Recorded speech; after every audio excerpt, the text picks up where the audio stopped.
Hello guys! Welcome back to my YouTube channel. Ayan for today's video, sakit yung aking ulo. So, alam nyo ba, kami ay lalayas ngayon. Punta kami doon kay Ate G na bahay. So, nagluluto na naman ako ng baon namin. Baka magutuman kami sa daan. Ayan. Cake. Tsaka mayroon pa. Ayan. Start na po ako ng tinapay. Kasi ayan, tumubo na po yun. Umubo na. Ayan. Yung aking tinapay. Gagawa po ako ng cinnamon bread at saka simple bread lang. Tulad daw kahapon na ginawa ko. Kasi alis kami. Pero napasakit na naman ang ulo ko. Ang sakit. Para talagang iwan ko ba nung nangyari. Sakit talaga ng ulo ko. Pero kailangan kong gawin. Ayun, yung mga hugasin ko, hinugasan ko na, yung ginamit ko kanina. Saka, gagawa na po ako. Ayan. Start na po ako maggawa kasi 5 o'clock daw, alis na daw kami. A few moments later. Guys, tapos na po yung aking tinapay na ginawa. Ayun. So, cinnamon bread, nandun. Pahinga muna ako kunti kasi maghigo ako. And then, ito na po yung aking tinapay. So, mamaya guys, may tapusin nyo yung video dahil sa gitna doon ng video ko ay may story sa isang OFW na nawala ng landas. So, yun ang story niya ay anuhan siya sa through video call na gumawa ng kabalastugan through video call. Kaya, panoorin ninyo hanggang sa dulo ng aking video. Nagawa kong makipagtsuktsakan sa video call sa lalaking hindi ko asawa. Hello, Ate Rocky. Just call me love. I'm 38 years old, mother of 2 beautiful ladies. Andito ako now sa abroad nagtatrabaho bilang isang kasambahay. I just wanna share my story. Alam ko may makaka-relate dito sa kwento ng buhay ko kasi ito madalas ang nagiging dahilan bakit may mga natutulfo na OFW. Nag-start to last 2 years ago pa simula nung nag-abroad papuntang Korea. Ang asawa ko kasal kami at may isang anak. Actually, pangalawa ko na siyang asawa. Kasi yung una kong asawa may isa din kaming anak, iniwan ko siya dahil palagi niya akong sinasaktan. To the point na kahit buntis ako, gusto niya akong galawin at kapag humindi ako, sasaktan naman niya ako. At sa tulong nitong pangalawa kong asawa, naalis ako sa buhay kong yun. Tinanggap niya ako ng buo pati ang dala ko na anak sa una. Masaya naman kami. Until nang makaalis ako. Although may mga history na siya ng pambababae, pero never naman niyang inamin yun sa akin.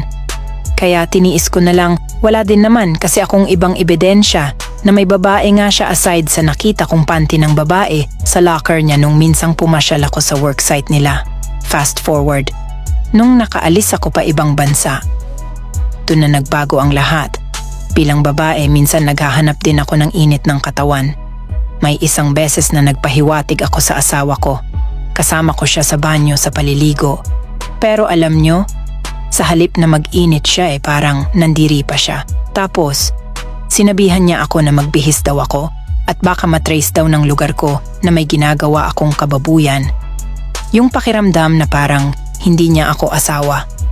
Di naman sa pagmamayabang, Ate Rocky. Pero may angkin din naman akong ganda at kinis. Di nga lang ginantimpalaan ng kalakihan ng hinaharap.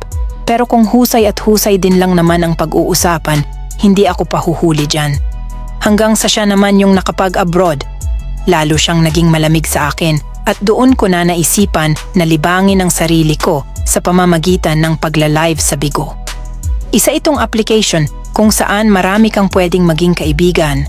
At pagdaan ng panahon, nalibang na nga ako at nakilala ko dito ang lalaking nagpadama sa akin ng saya. Sa kanya ko naramdaman yung atensyon na hindi maibigay ng asawa ko. OFW din siya at nagwo-work sa Middle East, dumaan pa ang mga araw. Hindi na lang simpleng pakikipag-chat ang ginagawa namin dahil lumampas na kami sa limitasyon, nagpaparaos kami sa pamamagitan ng video call. Siguro sasabihin nyo na ang katikong babae. Pero anong magagawa ko? Sa kanya ako sumasaya. Kahit di kami magkakilala in personal, sa kanya ko naman naramdaman yung pag-care at kakaibang init. Husgahan niyo na ako, hanggat gusto niyo, wala naman na akong magagawa eh. Hindi na nagbago ang asawa ko sa panlalamig niya sa akin.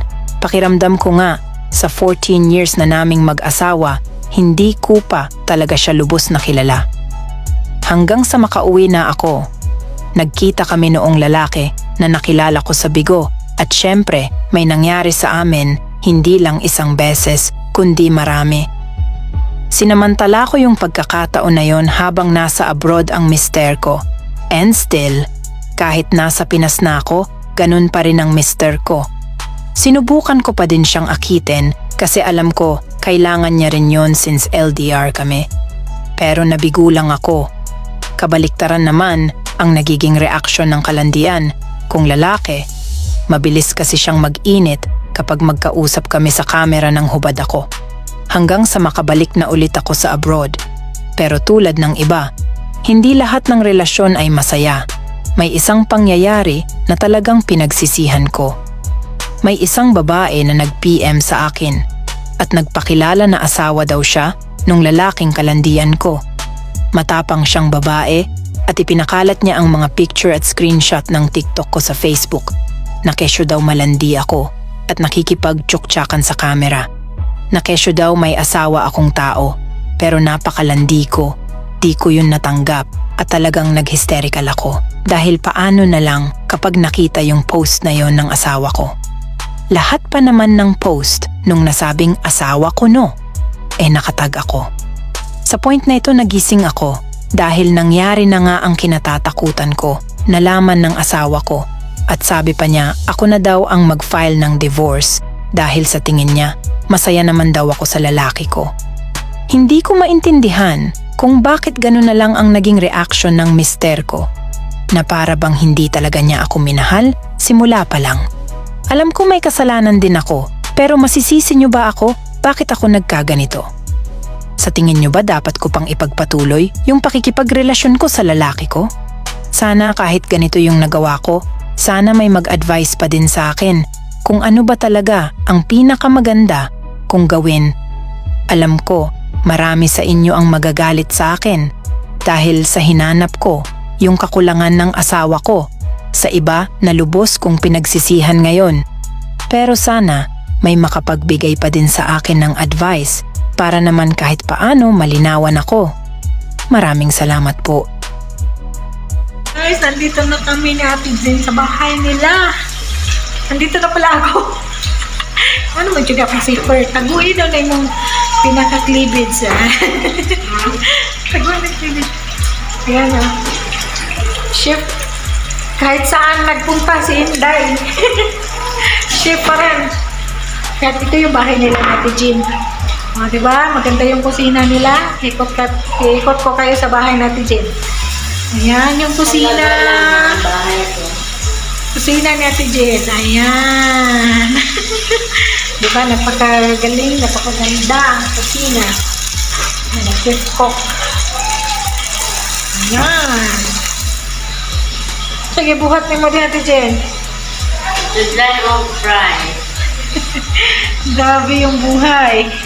Ate Jen. Bye-bye! Ay, nagkuskus pa. Alas 11 na ng gabi, guys. Nagkuskus pa sa Ate Jen. Oh, 11. Plus na. Ayan o. Yan ang trabaho ng isang OFW.